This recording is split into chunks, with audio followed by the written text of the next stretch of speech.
একটা জিনিস দেখবেন, আপনি যেটা একসময় খুব করে চান, মানে এমন একটা জিনিস যেটা আপনার কাছে থাকলে আপনার অনেক ভালো লাগবে, কিন্তু সেই জিনিসটাই যখন অনেক কিছু করার পরে পাবেন, তখন আর সেই জিনিসটা অল্প কিছুদিন হয়তো ভালো লাগবে, তারপরে আর ভালো লাগবে না।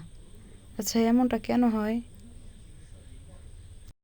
ওইটা হইতে পারে আপনার কোনো প্রিয় জিনিস বা প্রিয় কোনো জামা, যে কোনো জিনিস, কিন্তু অনেক কষ্ট করে পাওয়ার পরে ওই জিনিসটার মূল্য পরে আমাদের কাছে আর থাকে না। কিছু কথা বলতে বলতে দেখতেই পাচ্ছেন আমি একটা ফুল আর্ট করে নিচ্ছি। কমেন্ট করে জানাবেন এটা কি ফুল, যদি কেউ বুঝতে পারেন। এর পরের পর্বে এটা কালার নিয়ে আসবো, কালার করব। ভালো লাগলে অবশ্যই একটা লাইক আর কমেন্ট করবেন। টাটা।